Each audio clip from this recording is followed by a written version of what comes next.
How do the most productive people manage their time? Those in the top 1% worldwide. This is the question I would love to answer with all the modesty and humility in the world in today's episode, where I will share with you my strategy, my methodology to organize my day, manage time in the best possible way, and also share some practical tips, little known but very applicable and accessible, with which I organize and optimize my day, my time, as an entrepreneur, author of this YouTube channel.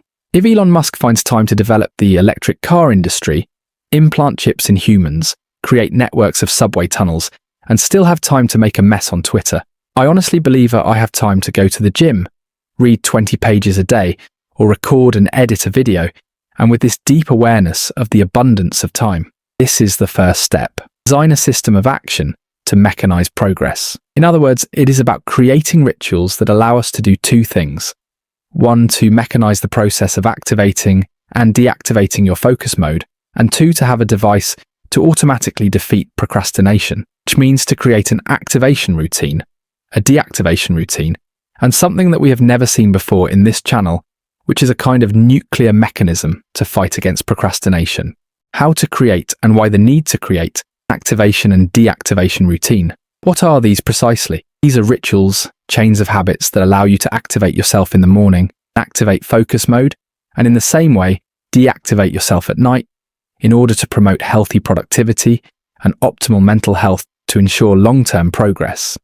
This protocol, mechanism to fight procrastination, would be exactly the same, a kind of chain of habits, ritual of habits that allow you to gain awareness that you are procrastinating and overcome it automatically. When I am aware that I procrastinate, I use the 3-2-1 rule.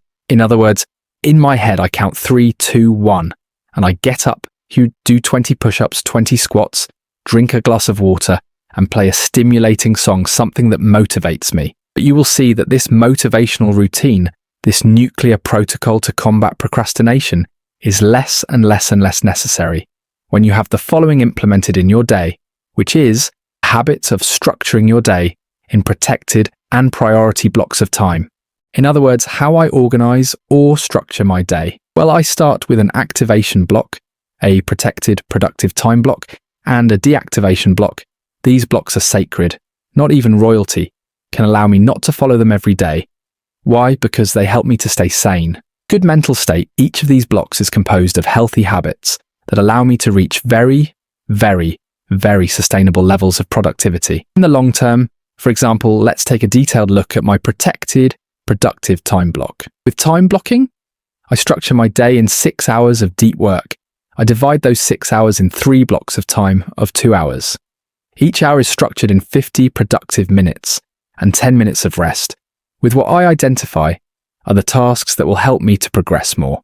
I will make sure is that the first thing I do during the first block of time of the day is the most difficult task, the one that costs me more, the one that requires me to invest more time and energy. We identify these priority tasks, these tasks that help us to move forward, to progress much more.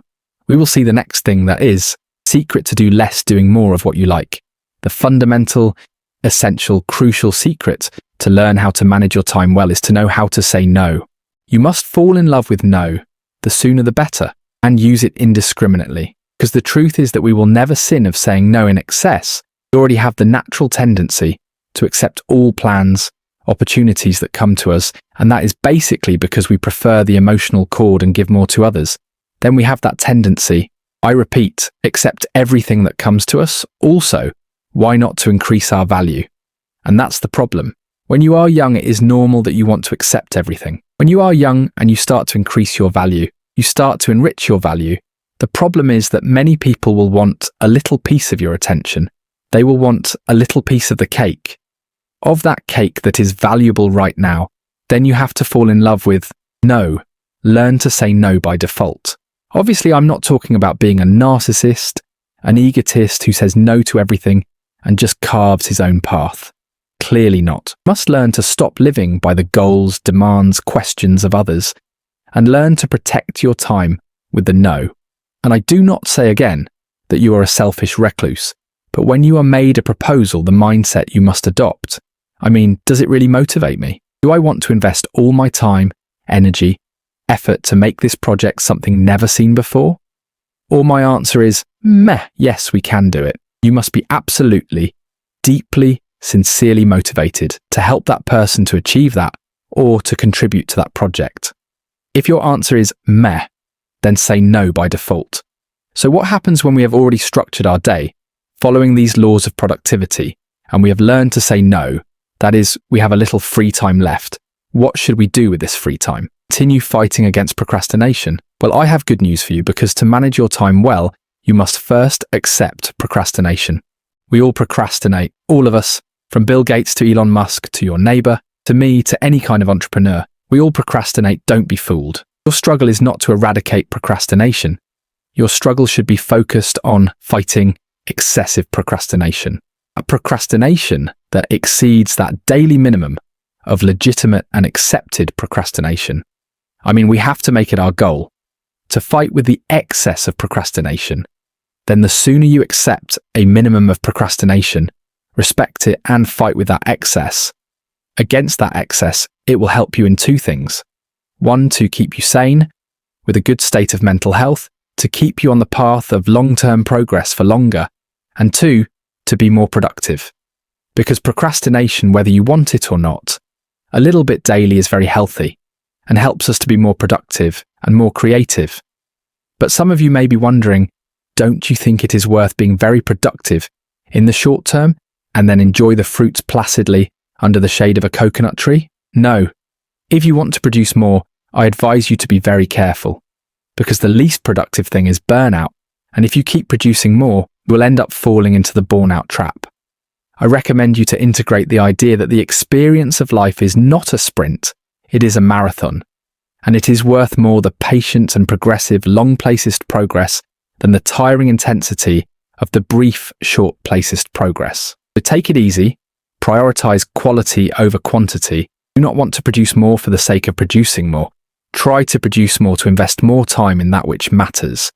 Then being aware in a healthy way that we will procrastinate. The next step is know the common mistakes of time management. Not knowing the value of your time is a very serious mistake when it comes to developing and empowering your business or entrepreneurship project, because I am sure that we sin and we have done everything in the matter of delegating. Once you are conscious of your potential, values, skills, attributes, capabilities, what you have to do is to delegate the production of those tasks, the realization of those tasks in which you consider in a very humble way that you are not able to invest all your potential, all your energy in creative. Then it is important, because we respect our word so much, we honor our word so much, that we will do our best to keep it. And finally, you should not become obsessed with optimizing, organizing and being more productive, because it will cost you a lot of time, energy and effort. So what I would recommend you to do is to concentrate the task of planning. One morning on one day a week, for example, on Sunday as in my case, and from here you plan in a methodical, strategic way, and you just take care of executing, and then we analyze the progress as I do on Wednesday. Wednesday would be the day of the checkpoint. The checkpoint serves to evaluate progress and make those small changes that will help us to move in the right direction. Okay, you talk a lot about progress. Under what circumstances? Under what conditions? Well, that's what we will see in the next point, which is the corrupted concept of productivity. Time management is important, basically to increase our productivity. The key to productivity is to define objectives and optimize our action systems to be able to accomplish more in less time. The concept of productivity has been corrupted, especially with the teachings of various creators that only teach us to produce more and more and more and more. And that is not the goal, at least the goal that has intrinsically productivity. Even these people who want to be more and more productive spend more time organizing than taking action, which is a form of procrastination. Engrave this in your mind, not to invest too much time in organizing.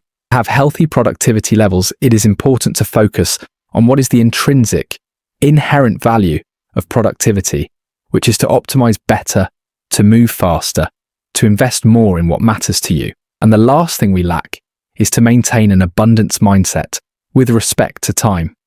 Imagine I give you $86,400 every day to spend on whatever you want, but on one condition: all the money you haven't spent by the end of the day is gone and you can't get it back. How obsessively would you try to spend every penny of the money I have given you before the end of the day? Well, why don't we do it over time? Every day we have 86,400 seconds. Do we make the most of them? Time flies. The good news is that you are the pilot. Yes, you have a boss who sets the schedule, or even parents who call you to come home immediately at 9 o'clock, or else dinner gets cold. But the truth, I repeat, the truth, is that everyone have control of our time. Everyone. Yes, we all have obligations and responsibilities, but I want you to engrave that phrase in your head. We all have control of our time that will allow us to see time with the right minds, which is that of abundance. Because if we can spend 6 hours a day in social media or playing video games, we have plenty of time to learn a new skill that will change our lives. And this is what I always repeat to myself. All of us have time for everything, but we will not be able to spend the same amount of time to everything. And this phrase came to my mind while I was procrastinating. Imagine if it is important to maintain healthy levels of creativity. Please prioritize that. Sane productivity. Prioritize quality over quantity. And above all, stay healthy. Mentally sane, to stay on track for long-term progress. Thank you so much for your attention. I appreciate all your support. Thank you for your like. Thank you for leaving me that comment that makes me smile and helps me reflect, that helps me improve. Thank you for being here. I owe you everything.